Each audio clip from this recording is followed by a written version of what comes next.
तो साइंस का एक टॉपिक है मटेरियल्स अराउंड अस। और ये टॉपिक बहुत ही वास्ट टॉपिक है, चाहे आप किसी भी क्लास में पढ़ रहे हो, फिफ्थ में, सिक्स में, सेवन्थ में। अगर आपका इस पे कंसेप्ट क्लियर रहेगा तो ये टॉपिक आप आगे भी चल के कभी भी पढ़िएगा ना, आप कोई भी आंसर राइटिंग कर सकते हो और किसी के भी क्वेश्चंस का आंसर दे सकते हो।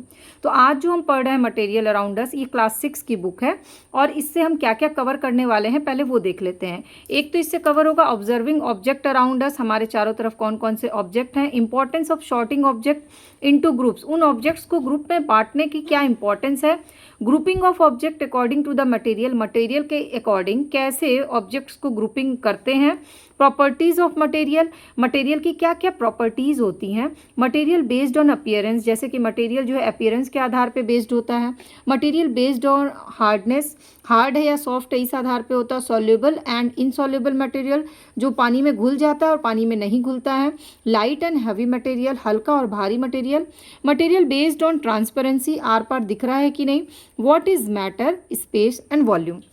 तो आज के चैप्टर से हम ये 11 सब टॉपिक जो है वो कवर करेंगे। Hello students, welcome back to my class. तो अब तक आपका बेसिक चीज़ क्लियर होगा कि इस चैप्टर को पढ़ने से आपको क्या क्या पता चलने वाला है और क्या क्या फ़ायदे होने वाले हैं। तो प्लीज़ बिना स्किप किए पूरी क्लास को ध्यान से सुनिएगा और आसानी से आपको ये टॉपिक समझ में भी आ जाएगा। सबसे पहले ऑब्जर्व ऑब्जेक्ट अराउंड अस, अपने चारों तरफ की चीज़ों को देखिए कि आपके चारों तरफ क्या क्या सामान है। जैसे आप अगर बेड पे बैठे हैं, आपके बगल में एक लैंप है, एक चेयर है, उनके शेप्स को देखिए। तो यहाँ पे यही दिया गया, observe the object around you and notice how they are different from each other. You will observe that the object are of different shapes, colours and sizes. आप देखोगे कि आपके चारों तरफ जो भी सामान है उनके आकार अलग है, उनका रंग अलग है, उनका साइज अलग है। They are made up of different substances called material, और वो अलग अलग चीज़ों से बने हुए हैं जिसको मटेरियल कहते हैं। For example, chair is made of wood, का जो कुर्सी है वो लकड़ी की बनी है। Book is made of paper, किताब जो है वो कागज से बना है। And pen is made of plastic, और पेन जो है वो प्लास्टिक का बना है। These materials could be shiny और डल, इनमें से कुछ सामान जो आपके आसपास होंगे वो चमकदार होंगे और कुछ में चमक नहीं होगी। सॉफ्ट और हार्ड, कुछ जो है वो सॉफ्ट होंगे, कुछ हार्ड होंगे, जैसे कि आपका पिल्लो जो है वो सॉफ्ट होगा और टेबल जो है वो हार्ड होगा। लाइट और हैवी, कुछ वजन में हल्के होंगे और कुछ भारी होंगे। ओपेक और ट्रांसपेरेंट, कुछ में आपको आर पार दिख रहा होगा और कुछ में आपको आर पार नहीं दिख रहा होगा। तो ये जैसे आपके चारों तरफ के ऑब्जेक्ट है उनको ध्यान दीजिए और मटेरियल देखिए किस चीज़ का बना है, और ये पता करिए कि वो हल्के हैं या भारी हैं, शाइनी है या डल हैं, ओपेक है या ट्रांसपेरेंट है, सॉफ्ट है या हार्ड है। ठीक है, अब देखो यहाँ से क्वेश्चन क्या बनेगा, डेफिनेशन में, डिफाइन में आएगा ऑब्जेक्ट क्या होते हैं। तो आप लिखना, an object is anything that we can see और टच। ऑब्जेक्ट वो कुछ भी हो सकता है जिसको हम देख सकते हैं और जिसको हम टच कर सकते हैं। For example, books, table, chair, fruit, vegetables, door, shirt, car, scooter, cloth, shoes, plant and animals are all objects. तो सिंपल डेफिनेशन है, an object is anything that we can see और टच। फॉर एग्जाम्पल, कोई भी 2 examples लिख लेना। Now अब next है कि importance of sorting object into groups. आप अपने स्कूल की लाइब्रेरी में जाते होगे तो आप देखते होगे स्टोरी बुक का सेक्शन अलग होता है, कोर्स की बुक का अलग, कोर्स की बुक में भी साइंस का अलग, एसएसटी का अलग, सारे सेक्शंस बटे होते हैं। इसी को बोलते हैं शॉर्टिंग करना। अब इससे क्या फ़ायदा होता है, when you go to a library can you find a story book और a science book easily from hundreds of book? Your answer may be yes. It is possible because the books in the library are organized according to the subjects. Similarly, you must have seen that in cloth shops, clothes are organized according to the material, colors and prices. आप किसी भी cloth shop पे जाओगे, आप बोलोगे cotton के कपड़े दिखाना, ये हो गया मटेरियल। आप बोलोगे मुझे येलो कलर के कपड़े चाहिए तो येलो कलर का सेक्शन अलग होगा। आप बोलोगे मुझे 1000 से ऊपर के कपड़े चाहिए तो उनका सेक्शन अलग होगा। In a chemist shop, medicine are organise according to their names और यूज, अल्फ़ाबेटिकल लगाए जाते हैं मेडिसिन, या फिर बीमारियों के अकॉर्डिंग मेडिसिन वो सेक्शन में बांटते हैं। It becomes easier to locate an object, इससे क्या होता है, उस ऑब्जेक्ट को खोजना बहुत आसान हो जाता है। If the object organized into certain groups, also if we know about an object in a group, we get an idea about other object in the same group. तो sorting object into groups helps in, अगर आपसे कोई पूछे तो आप क्या बताओगे? पहला, finding an object is easily, आप किसी भी ऑब्जेक्ट को आसानी से फाइंड कर लेते हो। For example, if biscuit, spices and pulses are placed in specific place in kitchen, it becomes easier to find them. Kitchen में अगर आपको स्पाइसेस का अलग सेक्शन हो, बिस्किट मिक्सचर्स का अलग सेक्शन हो, पल्सेज यानी दाल का अलग सेक्शन हो, तो आप जो भी किचन में काम कर रहा है उसके लिए बहुत आसान होता है कोई भी चीज़ को फाइंड आउट करना। तो इसका कीवर्ड क्या है? Finding an object easily. दूसरा है अंडरस्टैंडिंग सम बेसिक प्रॉपर्टीज। इससे आपका बेसिक प्रॉपर्टीज समझने में आपको क्लियरिटी होती है। जैसे कि कोई ऑब्जेक्ट है is placed in a group called soluble material. कुछ ऐसे मटेरियल्स हैं जो पानी में घुल जाते हैं, उनको अलग ग्रुप में बांटा गया, और जो डिजॉल्व हो जाते हैं वाटर में। इससे आप क्या होगा, आप बहुत आसान तरीके से उस ऑब्जेक्ट का प्रॉपर्टीज समझ जाओगे। तीसरा है giving clarity about similarities and difference amongst various group. अब अलग अलग ग्रुप में क्या क्या समानता है, क्या क्या अंतर है, ये आपके लिए समझना आसान हो जाता है। जैसे इस सॉफ्ट मटेरियल एक साइड रखेंगे, हार्ड मटेरियल एक साइड रखेंगे, तो आप समझ जाओगे कि इन दोनों में क्या सिमिलरिटीज़ है और इसमें डिफरेंसेस क्या है। तो इस आंसर का कीवर्ड क्या है? Sorting object into groups helps in finding an object easily, understanding some basic properties, giving clarity about similarities and difference among various groups. अब आगे चलते हैं। तो जो मैं क्वेश्चंस आपको बताते जा रही हूँ ना, वो क्वेश्चंस चैप्टर के लास्ट में हैं, और इससे आपको आंसर समझने में, लर्न करने में और राइटिंग करने में आसानी होगी। इसलिए कोशिश करिए कि हर पैराग्राफ से कितने क्वेश्चंस निकल रहे हैं, objective, true and false, filling the blank, short question, long question, वो खुद से अगर आप निकालिएगा तो आपके लिए बहुत आसान होगा इस चैप्टर या किसी भी चैप्टर को समझना और आगे के लिए कंसेप्ट क्लियर होना। आप समझते हैं व्हाट इज क्लासिफिकेशन। क्लासिफिकेशन क्या होता है? The method of arranging the object into group is called classification. किसी भी ऑब्जेक्ट को अरेंज करने का जो मेथड होता है ग्रुप्स में, उसको बोलते हैं classification. Objects are classified based on some common properties. अब क्लासिफाइड कैसे किया जाएगा? तो इसमें दिखाया जाता है क्लासिफाई करने के लिए कि उस ऑब्जेक्ट की प्रॉपर्टी क्या है। प्रॉपर्टी मतलब उसकी क्वालिटीज़ क्या है। जैसे क्लास में भी बच्चे होते हैं ना, उनको भी क्लासिफाइड किया जाता है अलग अलग तरह से। जैसे कुछ बच्चों की राइटिंग अच्छी है, कुछ बच्चे स्पीकर अच्छे हैं, कुछ बच्चों का आर्ट वर्क अच्छा है, ये उनकी प्रॉपर्टीज़ है। वो ऑब्जेक्ट नहीं है, लेकिन मैं आपको एक एग्जांपल के तौर पे बता रही हूँ। उसी तरह से जो हमारे आसपास के ऑब्जेक्ट हैं उनको क्लासिफाइड करना होता है उनकी प्रॉपर्टीज़ के हिसाब से। अब प्रॉपर्टीज़ में क्या है? अपीयरेंस, यानी वो दिखने में कैसा है वो ऑब्जेक्ट, हार्डनेस और सॉफ्टनेस, सॉलिबिलिटी और नॉन सॉलिबिलिटी, हैवीनेस और लाइट वेट, ट्रांसपेरेंसी और नॉन ट्रांसपेरेंट। ये 5 जो होते हैं मेन प्रॉपर्टीज़ होते हैं किसी भी ऑब्जेक्ट के, और इसी को आगे हम डिटेल में डील करने वाले हैं। लास्ट क्लास में आपने इसको शॉर्ट में पढ़ा होगा, अब इसको डिटेल में समझने की कोशिश करिए। तो grouping an object according to the material. सबसे पहले ऑब्जेक्ट को ग्रुपिंग में बांटा जाता है उसके मटेरियल के अकॉर्डिंग। अब the object around us may be made up of one और more material. For example, clothes may be made of cotton, wool, mix cotton, नियॉन। Plate may be made of plastic, glass, steel. A wall could be made of bricks and cement. Cotton, wool, nylon, plastic, glass, steel, bricks and cements are all are materials. यानी कोई भी सामान जिस चीज़ से बना होता है उसको बोलते हैं मटेरियल। जैसे कि ये पेन बना है प्लास्टिक से, लेकिन ये सिर्फ प्लास्टिक से नहीं बना, यहाँ पर इसमें मेटल लगा हुआ है, तो 2 मटेरियल इसमें है। ठीक है, उसी तरह से कोई भी कपड़ा भी सिर्फ ज़रूरी नहीं कि कॉटन से बना, उसमें हो सकता है कोई और कपड़े भी मिक्स हो। तो क्या होता है, ये मटेरियल के लिए आपको क्लासिफाइड करना पड़ता है। अकॉर्डिंग टू द मटेरियल इसको आप क्लासिफाइड करते हैं। तो to group the object according the material there are made up of. आपको इसके लिए एक सिंपल एक्टिविटी दी गई है, मैं आपको वो दिखाती हूँ। जैसे देखो, आपके घर में जो आसपास कोई भी चीज़ होगी, वुड से क्या क्या बना है आपको लिखना है, chair, table, pencil, toys. Metal से क्या क्या बना है, जो आपके किचन के बर्तन हैं, यूटेंसिल्स, डोर के नॉब्स, कार के व्हील्स, नेल। प्लास्टिक से क्या क्या बना है, तो plate, cup, bottles, toys. Leather से क्या बना है, jacket, purse, shoes, bags. Paper से क्या बना है, बुक, नोटबुक, न्यूज़पेपर, मैगजीन। ये आपके लिए बड़ा आसान है। घर के सारे ऑब्जेक्ट्स को देखो और क्लासिफाइड करो उसको अलग अलग मटेरियल के हिसाब से कि कौन सी चीज़ किस चीज़ से बनी हुई है। अब दूसरा आता है प्रॉपर्टीज़ ऑफ मटेरियल। क्या होता है? तो properties of material, how do we decide which material to use while making an object. आपको कैसे पता चलेगा कि जो मटेरियल, जो ऑब्जेक्ट बना है वो किस मटेरियल से बना है। तो we choose a material depending on its properties and purpose for which the object is to be used. For example, we use glass or metal to make a tumbler, but not the paper, as paper cannot hold water. अब question आपसे ये है कि जो tumbler है वो glass या metal से क्यों बनता है, पेपर से क्यों नहीं बनता है? क्यों? क्योंकि पेपर जो है वो पानी को होल्ड ही नहीं कर सकता है। तो ऑब्वियस है, कंक्लूड आप क्या करोगे कि इसका मटेरियल क्या होगा, या तो ग्लास होगा या मेटल होगा। अब different material have different properties. हर मटेरियल के अलग अलग प्रॉपर्टीज़ होती है, and these property help in choosing the material depending on the use of an object. For example, cooking utensil are made of metal as metal can be placed on fire. क्यों सारे बर्तन metal के बने होते हैं? क्योंकि उन्हें fire पे रखा जा सकता है, प्लास्टिक को नहीं रखा जा सकता, प्लास्टिक मेल्ट हो जाएगा। Books are made up of paper as printing can be done on paper. किताबें कागज़ से क्यों बनी होती हैं? क्योंकि कागज़ पे ही प्रिंटिंग की जा सकती है। चेयर्स और tables are made up of wood, steel, plastic material क्यों? क्योंकि इसी पे हम बैठ सकते हैं। इस कोई हल्की चीज़ पे कागज़ का चेयर नहीं बनाया जा सकता। Clothes are made up of cotton और wool as they material are soft and can be cut according to the shape of your body. कपड़े क्यों बनाए जाते हैं कॉटन या वूल से? क्योंकि वो हमारे बॉडी शेप में उसको कटिंग करके ढाला जा सकता है, लकड़ी के ऐसे नहीं ढाला जा सकता। Windows often have glass panes और glass is transparent and allows light to panel through. तो विंडोज़ को हमेशा ग्लास से बनाया जाता है, ट्रांसपेरेंट से। क्यों? ताकि लाइट अंदर आ सके। इसीलिए अगर लकड़ी का पूरा कवर कर दिया जाएगा तो लाइट अंदर नहीं आएगी। तो जो भी डिफरेंट मटेरियल्स होते हैं उनकी डिफरेंट प्रॉपर्टीज़ होती है, उन्हीं प्रॉपर्टीज़ के अकॉर्डिंग ही कोई भी ऑब्जेक्ट बनाया जाता है। उसके पीछे का लॉजिक जो है वो मैंने आपको समझाया।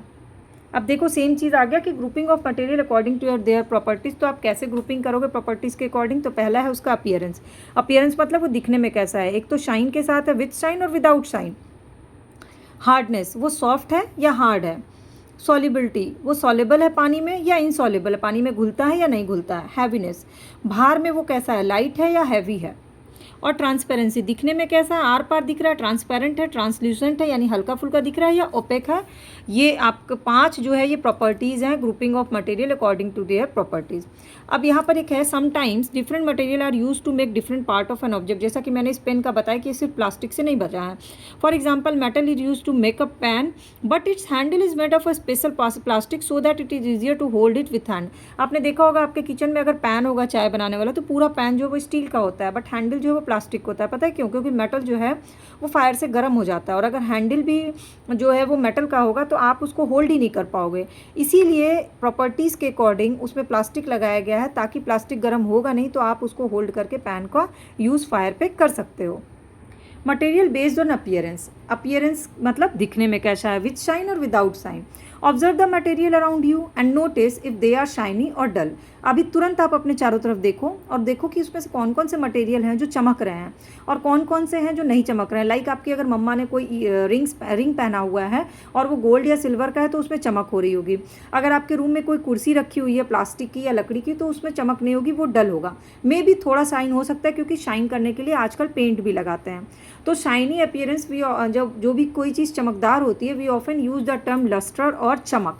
इसको हम बोलते हैं चमक या लस्टर। तो मटेरियल बेस्ड ऑन अपीयरेंस में अगर 2 पार्ट में बांटा जाए कि विथ शाइन और विदाउट शाइन, अगर इसको आंसर लिखना तो आप कैसे लिखोगे? तो मटेरियल विथ शाइन में क्या होता है, हैव अ शाइन और lustre. Some material like copper, brass, silver में lose shine due to the action of air and water. आपने देखा होगा कि कॉपर में जंग लग जाता है, सॉरी लोहे में जंग लग जाता है, कॉपर जो है उसका कलर उड़ जाता है हवा के कांटेक्ट में आने पे या वाटर के उससे, बट शाइन कम बैक, लेकिन वो शाइन वापस आ जाती है। जैसे कि पूजा के बर्तन होते हैं, अगर उस पर नींबू रगड़ दिया जाता है तो वापस से चमक जाता है तांबे का बर्तन। अगर उसको पॉलिश कर दिया जाता है सैंड पेपर से तो वो चमक जाता है। तो यानी कि वो क्या है, मटेरियल शाइन वाले ही हैं, भले उसके शाइन कुछ समय के लिए डल हो गया। On cutting their freshly cut ends show bright lustre. लेकिन अगर आप उसको बाहर से चमक उसकी टूट भी गई हो, ख़त्म कम हो गई होगी, लेकिन उसको कट किया जाएगा तो अंदर उसका वैसा ही शाइन होगा। For example, all metals like copper, iron, gold and silver, all metal alloy like steel and brass. Diamond is an extremely shiny material when polished and cut. सबसे शाइनी मटेरियल जो होता है वो डायमंड होता है जब भी उसको पॉलिश किया जाता है या कट किया जाता है। तो कोई भी मेटल होगा वो क्या है, शाइनी है। अब मटेरियल विदाउट शाइन में क्या क्या हो सकते हैं? डू नॉट हैव शाइन, वो ऐसे मटेरियल जिसमें चमक नहीं होती है। अपीयर डल, जो देखने में डल लगते हैं। At times these materials are coated with chemicals. हालांकि कुछ समय के लिए इन मटेरियल पर कोट कर दिया जाता है शाइन के लिए ताकि वो चमक जाए, लेकिन उनकी खुद की शाइन नहीं होती है। जैसे कि लकड़ी पे पेंट किया जाता है, प्लास्टिक पे पेंट किया जाता है। On cutting their cut ends, जैसे लेकिन आप उसको काटोगे तो अंदर से उसमें ओरिजिनल मटेरियल जो है उसमें शाइन नहीं होती है। तो ये क्या है, मटेरियल विदाउट शाइन यानी नॉन लस्टर। अब यहाँ पर एक आपका क्वेश्चन है objective, all materials that shine और नॉट मेटल, ट्रू और फॉल्स। तो यहाँ पे क्या होगा, ये ट्रू है। Some non lustre material like wood shiny by polishing और coating them with a layer of paint wax. तो वैक्स या पेंट करके पेंट कर दिया जाता है, इसीलिए ज़रूरी नहीं कि हर शाइन करने वाला मटेरियल जो वो मेटल हो। ये ट्रू एंड फॉल्स में आ सकता है। Now material based on hardness. अब मटेरियल को देखेंगे हार्डनेस के अकॉर्डिंग। हार्डनेस के 2 पार्ट हैं कि वो सॉफ्ट है या हार्ड है। Material can be grouped as soft और hard depending upon their property to be compress. Compress मतलब किसी चीज़ को आप जब दबा के देखते हो तो आपको पता चलता है कि वो हार्ड है या सॉफ्ट है। जैसे कि अगर आटा किसी ने सान के रखा तो आप दबा के देखोगे कि वो हार्ड है या सॉफ्ट है। पिल्लो जो है वो आप टच करके देखते हो कि वो हार्ड है या सॉफ्ट है। This property can be observe by touching और प्रेसिंग द मटेरियल। ये हार्डनेस या सॉफ्टनेस कैसे पता चलता है? जब आप उस मटेरियल को टच करते हो। For example, steel spoon is hard to touch as steel does not compress while clay is soft. जब आप क्ले को कंप्रेस करते हो तो वो सॉफ्ट होता है। यहाँ इंटरेस्टिंग फैक्ट ये है कि diamond is the hardest material known on the earth. Earth का सबसे हार्डेस्ट मटेरियल कौन सा है? डायमंड है। Only diamond can cut a diamond and so the tools use to shape the diamond have a diamond edge. Diamond को diamond से ही cut किया जा सकता है। हार्डनेस में है सॉफ्ट मटेरियल और हार्ड मटेरियल। अब इन दोनों में अंतर कैसे समझोगे? बहुत ही सिंपल है। Soft to touch and easy to compress, soft को टच करते ही दबाना आसान होता है। Hard material hard to touch and difficult to compress, उसको दबाना मुश्किल होता है। Soft material can be easily moulded by hand into various shape. जो सॉफ्ट मटेरियल होंगे लाइक सना हुआ आटा, उसको आप किसी भी शेप में आसानी से दे सकते हो।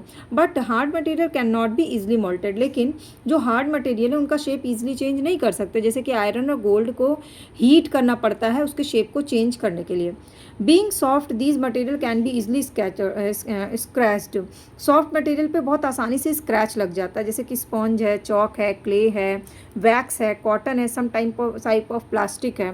But hard material not easy to scratch them a pointed hard object. उस पर स्क्रैच डालने के लिए आपके पास पॉइंटेड हार्ड ऑब्जेक्ट होना चाहिए, like metal, like iron, aluminium, steel, gold, silver, would, diamond पे स्क्रैच करना मुश्किल होता है। और आसानी से किस पे स्क्रैच हो जाता है? सॉफ्ट मटेरियल पे। अब है सॉल्युबल एंड इनसॉल्युबल मटेरियल, यानी कि जो पानी में घुल जाता है और जो पानी में नहीं घुलता है। लाइक जब आप नमक चीनी पानी पीते हो तो नमक चीनी पानी में नमक और चीनी घुल जाता है। बट जब अगर बालू को आप पानी में घोलोगे तो बालू नीचे बैठ जाएगा, सैंड। इसी को बोलते हैं soluble and insoluble material. Take some water in 2 beakers, in 1 beaker add some sugar and in the other some sand. Stir both sugar and sand in water and observe. You will observe that when you add sugar to water, it completely disappear. आपको दिखेगा ही नहीं चीनी और नमक. But when you add sand to water, it settle down in water. Sugar disappear because it is soluble in water, but the sand settle down because it is insoluble in water.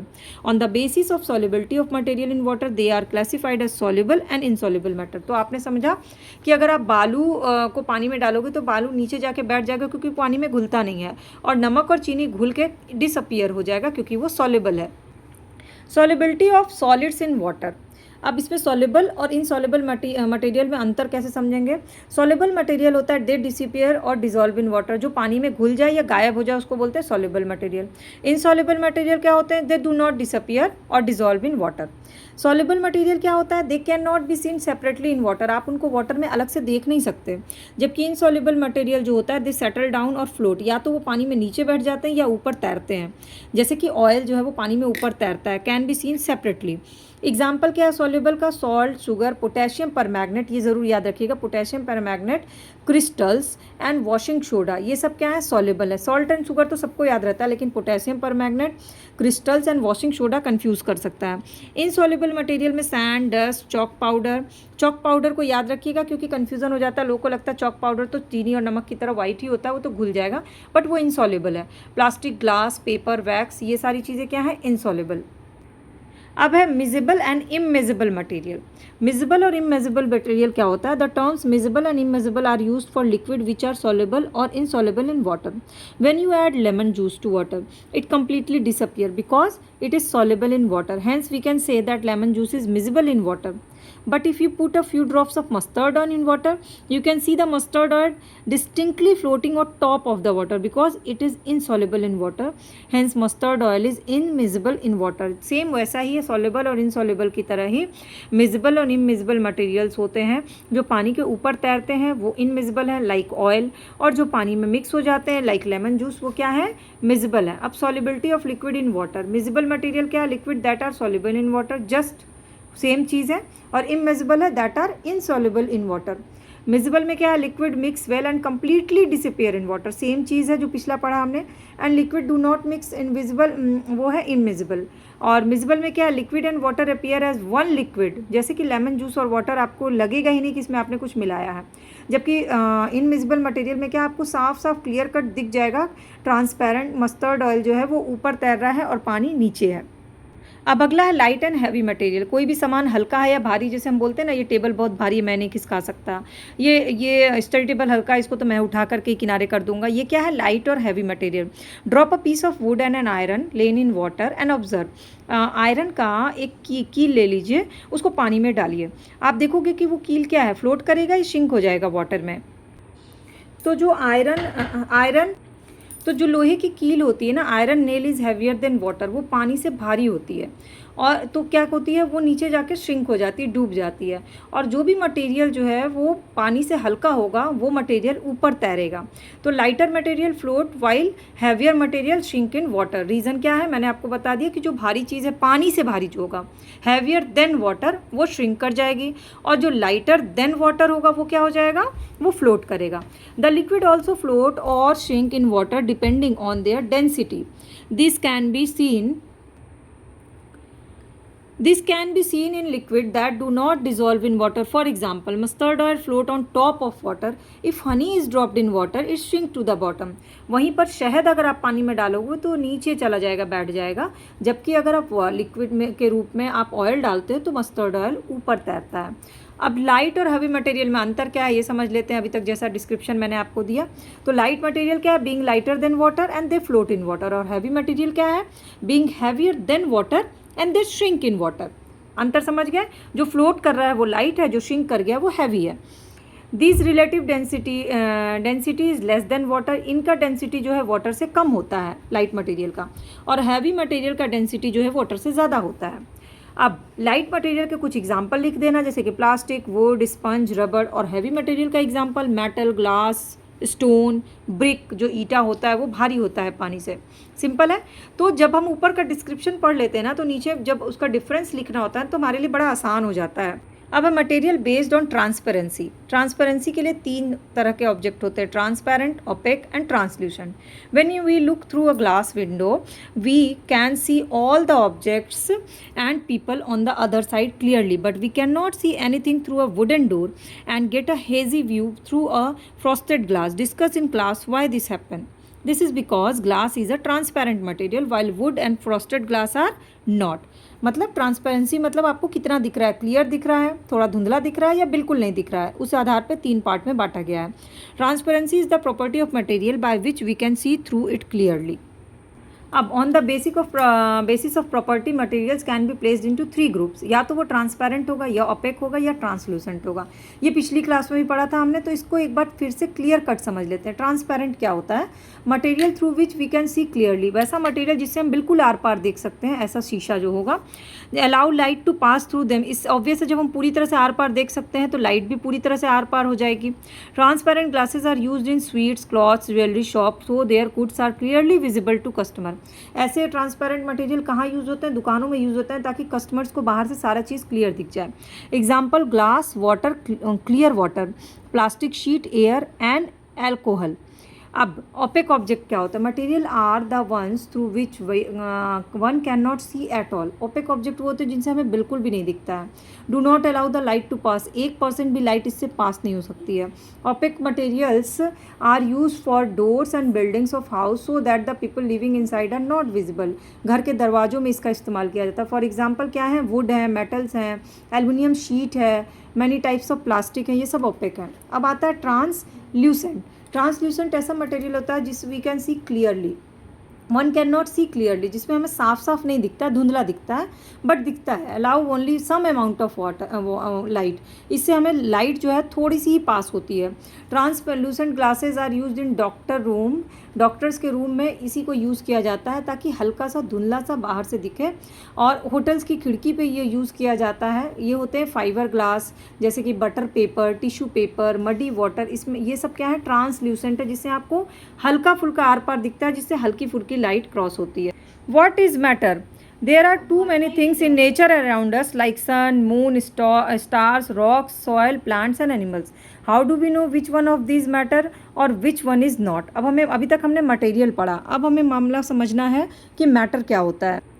Matter refers to anything that has mass and occupies space. वो सारी चीज़ें matter कहलाती हैं जिनके अंदर मास होता है और जो कहीं रखने पर एक स्पेस लेती हैं। जैसे ये पेन मैंने यहाँ पर रखा, इस पेन ने एक स्पेस लिया, तो ये क्या है, मैटर है। And so the sun, moon, rocks, cloud, table, chair, soil, water, air, all plants and animals are example of matter. They all have mass and they all occupy space. In other words, matter is what everything around us is composed of and include all the objects, substances and material. तो हमारे आसपास जितने भी material हैं, जितने भी substances हैं, जितने भी ऑब्जेक्ट हैं, वो सब क्या हैं, मैटर हैं. We can perceive matter by our senses. हम मैटर को कैसे पहचानते हैं, अपने सेंसेस से. We can see, we can touch, we can feel the matter. For example, we can see the sun, moon and stars. We can touch the table, chairs and we can feel the movement of air around us. तो इन 3 चीज़ों के आधार पर हम decide कर लेते हैं कि मैटर आसपास है. Can all material around us be considered as different example of matter? Yes, all material around us are made of matter. That is the meaning of matter. Matter has mass. Mass होता है matter में. The quantity of matter is an object is called is mass. Mass क्या कहा जाता है, किसी भी object में मैटर की जितनी क्वांटिटी होती है उसको मास कहते हैं. जैसे matter has mass can be proved bye simple activity given below. While, जिसमें कि आपको डेमोन्स्ट्रेट करना है, एक बलून है. While the balloon it self does not have a measurable mass but the air it contains has the mass. Balloon ऐसे ही उसमें मास नहीं नापा जा सकता, लेकिन अगर उसमें एयर भरा हुआ है तो उसमें मास कितना है इसको हम नाप सकते हैं. To demonstrate that matter has mass, इसके लिए बलून का एक एक्सपेरिमेंट करना होगा उसका मास निकालने के लिए. Now what is the meaning of matter occupies space. और जो मैटर स्पेस ऑक्युपाई करता है वो क्या है, all matter occupies space. This can be demonstrated by activity. The amount of space that matter occupies is known as volume. जितना space एक matter लेता है उसको हम बोलते हैं उसका वॉल्यूम. जैसे कि एक खाली बॉटल है और उसमें हम पानी डालना शुरू करते हैं. पानी जैसे ही डालते हैं उसमें पानी क्या है, स्पेस लेने लगता है और लेवल ऑफ वाटर जो है वो बढ़ते जाता है और वो स्पेस जो है वो कवर कर लेता है. तो वो क्या है, उसका स्पेस जो उसने लिया है उसको हम क्या बोलेंगे, ऑक्युपाइज स्पेस, उसको हम बोलते हैं volume. Can mass of a substance be measured. क्या किसी भी सब्सटेंस का मास जो है उसको मेज़र किया जा सकता है? Yes, mass of substance can be measured. Mass given the quantity of matter present and it measured in unit like gram and kilogram. किसी भी उसका मैटर का मास नापने के लिए एक यूनिट दिया गया है. हर चीज़ का एक यूनिट होता है. जैसे हम ग्राम में नापते हैं, किलोग्राम में नापते हैं. इसको हम बोलते हैं international system of units of SI unit of mass. The SI unit of mass is kilogram. Filling the blank में अगर आएगा ऐसा यूनिट ऑफ मास इज क्या है, तो किलोग्राम है. Correct way to write the unit of mass. अब unit of मास लिखने का एक सही तरीका होता है. The unit of kilogram is written in lower case as KG and without any space. K और जी के बीच में कोई स्पेस नहीं होगा. There is no full stop, इसमें कोई फुल स्टॉप नहीं होता at the end. End K G except when it ends sentences is incorrect. The unit is always written in singular not in plural. जाए K G S नहीं लिख सकते हैं, 5 kgs नहीं होता है. While writing the mass there should be always be a space between the numbers and the numerical value and the unit. हमेशा space होना चाहिए. फॉर एग्जाम्पल, इस mass is 4 kilogram, it will be written at 4 then kg and not as 4 kg. बिल्कुल touch करके नहीं लिखाना, ना ही 4 kgs होगा. ठीक है, ये तरीका होता है ऐसा यूनिट ऑफ मास लिखने का. अब mass on of object can be expressed in smaller unit than kilogram like milligram, gram. Larger unit like quintal which can be converted from one unit to another. Larger unit को बोलते हैं quintal और shorter unit, कम जो बाहर के होते हैं उनको हम बोलते हैं मिलीग्राम, ग्राम. ठीक है, तो सबके सिम्बल्स होते हैं. लाइक मिलीग्राम का सिंबल होता है mg, ग्राम का होता है g, किलोग्राम का होता है kg और क्विंटल का होता है q. और कन्वर्जन कैसे होता है यूनिट्स ऑफ मास में, तो 1 kilogram equals to 1 quintal equals to 100 kilogram, 1 kg equals to 1000 gram and 1 gram equals to 1000 milligram. ये जब तक आपको याद नहीं होगा आप कन्वर्ट नहीं कर पाओगे. तो ऐसा यूनिट ऑफ वॉल्यूम क्या होगा, क्यूबिक मीटर, जिसको हम लिखते हैं m3 के तौर पे. अब आप पूरा ग्रुपिंग ऑफ मटेरियल को अच्छे से शॉर्ट में समझ लो, पूरा रिवीजन के तौर पे. ग्रुपिंग ऑफ मटेरियल में होता है सबसे पहले अपीयरेंस, जिसमें होता है which shine like gold, without shine like rubber. Grouping of material में दूसरा होता है ट्रांसपेरेंसी. ट्रांसपेरेंट में जो इसमें आर पार दिख रहा हो, ओपेक में जिसमें आपको बिल्कुल ना दिखता, और ट्रांसल्यूसेंट में जिसमें हल्का जो हेजी व्यू दिखता है. हार्डनेस के हिसाब से 2 होते हैं, एक होता है सॉफ्ट जैसे कि स्पंज और हार्ड यानी कि आयरन. हैवीनेस के हिसाब से दो होता है, एक लाइट और एक हैवी, कि लाइट जैसे प्लास्टिक, हैवी जैसे कि स्टोन। और सॉलिबिलिटी के हिसाब से दो होता है, solid in water, liquid in water, soluble, insoluble, immiscible and miscible. ठीक है। अब इसके बाद आता है मैटर क्या होता है। तो मैटर का दो पार्ट होता है, एक उसका मास और एक उसका स्पेस। मास में क्या होता है, quantity of matter in an object, इसको हम मास बोलते हैं, उसका यूनिट होता है ग्राम और किलोग्राम। और स्पेस में क्या होता है, amount of space that matter occupies, इसको बोलते हैं स्पेस, इसका यूनिट होता है लीटर, मिलीलीटर और m3। Space occupied by matter is called its volume. तो इस तरह से सिंपल चार्ट के थ्रू भी मैंने आपको समझा दिया। अब आपको कोई भी डाउट, क्वेरी, क्वेश्चन रह गया होगा तो नीचे कमेंट सेक्शन में पूछिएगा। इस चैप्टर के लास्ट के क्वेश्चन आंसर अगर आपको देखने होंगे तो मेरे चैनल का मेंबर बन जाइएगा। मैं क्वेश्चन आंसर की वीडियो मैंने शेयर की, वो जो मेंबर्स होंगे उन्हीं को वो क्वेश्चन आंसर दिखेंगे। मेंबरशिप कैसे लेनी है वो चैनल पे आप विजिट करिए, आपको ज्वाइन करिएगा, ज्वाइन बटन पे क्लिक करिएगा ना, तो ज्वाइन करके पेमेंट करके मंथली आप मेंबर बन सकते हैं। सारे सब्जेक्ट के क्वेश्चन आंसर के लिए आपको मेंबर बनना होगा। बाकी अगर क्लासेज आसानी से समझ में आती है तो चैनल के सब्सक्राइब और फॉलो बटन को क्लिक करके बेल आइकन को प्रेस कर लीजिए, ताकि सारी क्लासेस की अपडेट फ्री ऑफ कॉस्ट आपको मिल जाए।